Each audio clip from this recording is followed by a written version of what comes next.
Information, news, and entertainment on demand. WSRadio.com.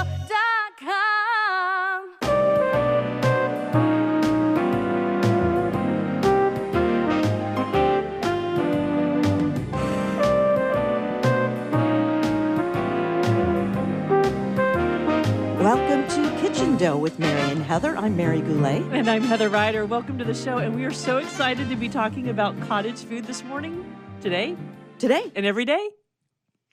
It's an exciting industry. Okay. A lot of people are still kind of foggy on what cottage food is. Cottage food is basically the ability, which has been outlawed in a lot of states until recently, until the last couple of years, the ability just to make a batch of cookies at home and sell it. You know, it's so weird to me because when we were driving here to the studio, you made a comment that even in the gold rush, someone was baking or making meat pies or whatever to sell to the miners. Yes. Yes, and then you are also saying in the gold rush, people didn't make money on gold. They made money selling. As the vendor. As the vendor, selling tools and Picks, axes, the little plates. Okay. Yes. So then, I'm just curious, and you may not have the answer. Well, When come on, really? you're more of a genius in this area than I. But when did somebody raise the flag that counties or states put the kibosh on making food at home and selling it at your, I don't know, your little church gathering? Well, I think we live in California, so I'm really familiar mostly with the California food laws. And we will talk about all 50 states, though, because I also participated in the Harvard Food Law and Policy Clinic and the Cottage Food Report that was published in August of 2018, the latest report. And that report is trying to make sense of all the different laws in the states, because this is not a nationally regulated industry. It's really by state laws, whether or not each individual state allows cottage food laws to exist. So each state really regulates whether you can make cookies at home and sell it. But then it drips down to the county. Yes. And so I think a lot of people have been operating in the gray area, kind of the black market cottage food area, and doing it and without any regulations or anything like that. So in California, there was a gentleman named Mark Stambler who was making bread. Did we talk about Mark Stambler before? I think we may have just briefly mentioned him. So Mark Stambler was living in Los Angeles County, and he was making bread at home and taking it to like the county fairs, winning blue ribbons, had been making bread for years, and then started selling to a couple of little cafes, little markets near his home. Someone told on him? Someone either told on him or the county found out, and they came knocking on his door. Shut him down. Jeez. And so just like that, he was out of business. But he had been selling bread without making anyone sick, without doing, No complaints. No, clean. I mean, clean kitchen, clean, everything he was doing everything right. It just was not legal. And the county didn't get his money for a permit. Exactly. So the LA Times picked up the story. And then In defense of him. Yes. Okay. Well, just to tell the story. Okay. Not necessarily, I don't think, in defense, but just to tell the story.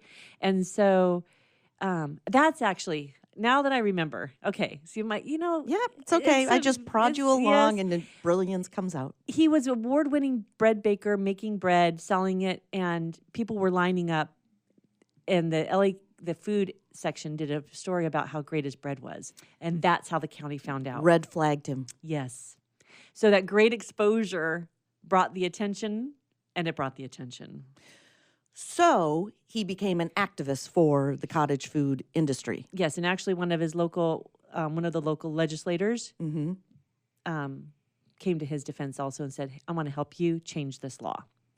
So they worked together with the Sustainable Economies Law Center also out of Berkeley, and they worked to change the law. Nice. I know.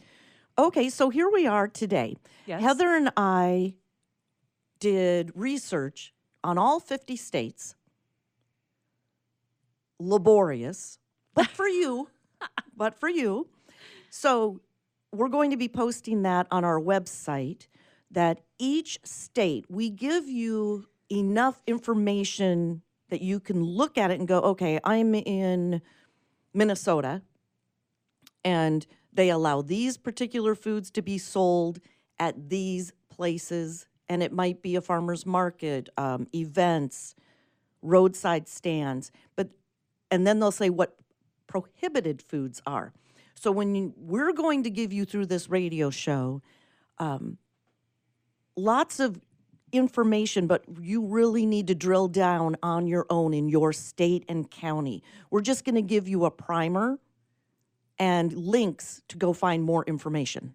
On our website. On the website, and yes. in our newsletter. So be sure to go to Yes. kitchendough.com and sign up for our newsletter, a free newsletter, and that will give you updates. You're going to see a landing page right now that will just say, coming soon, but that's going to give you all the information on all the different resources that will be coming up when our show will be live.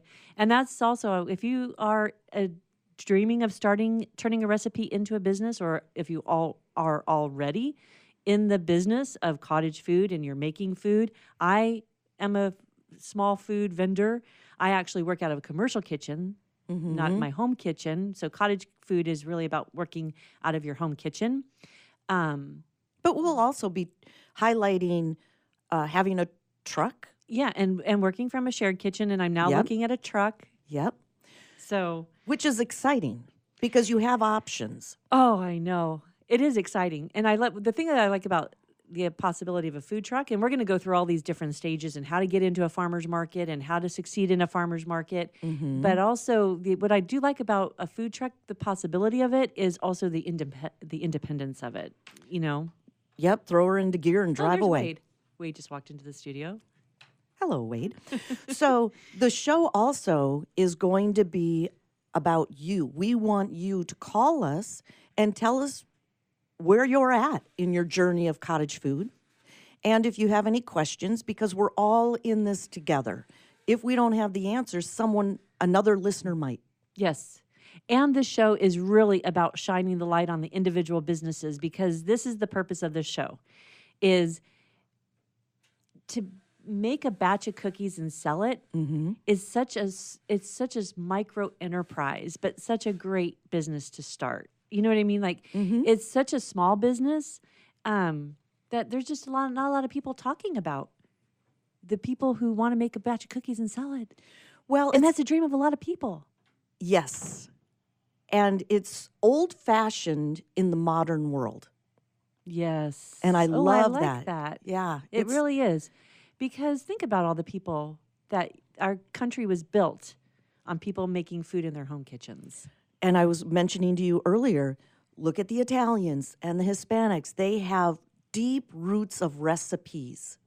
In the Italians with making their sauce for the Sunday dinner, handed down from generations before them.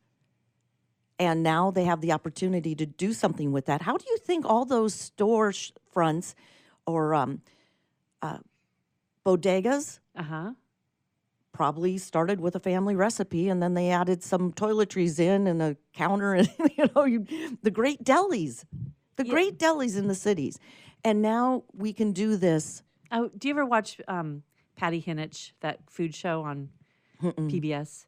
Anyway, she does this great food show where she travels to Mexico, and she was featuring these two women in, I'm going to say Mocorito, but I don't know.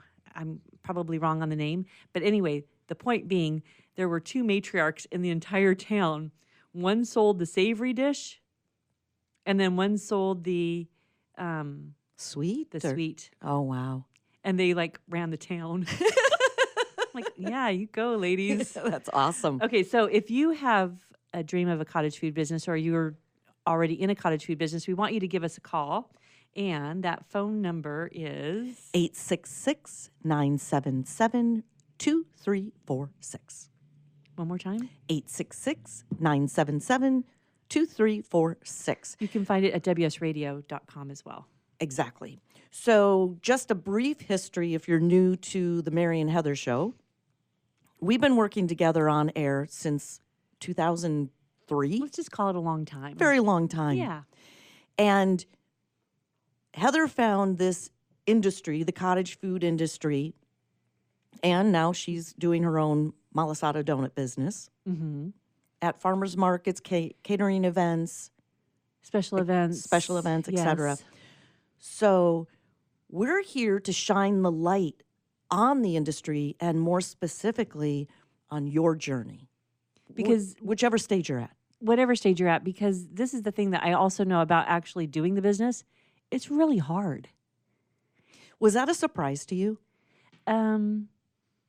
Yeah, a little bit. But it's so rewarding. And so the hard part, but then you look back on what you thought was hard, and then you think, oh, well, that was kind of easy. And now I'm in a new hard part. So it's like this, what's hard is the learning curve and the streamlining of the business. But initially getting started, like when we go to the Facebook group, Creating Your California Cottage Food Business, that's run by Bonnie Foreman. Hello, Bonnie. Hello, Bonnie, if you're listening.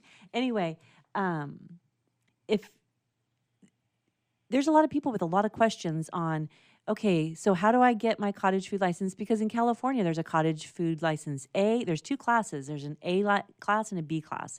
So then you have to, first of all, decide if that's what you want. And then it's all about, do you need a business license in the city that you're working out of? Oh, my goodness. Okay, we'll be right back on Kitchen Dough. Feel free to give us a call, 866-977-2346. We'll be right back.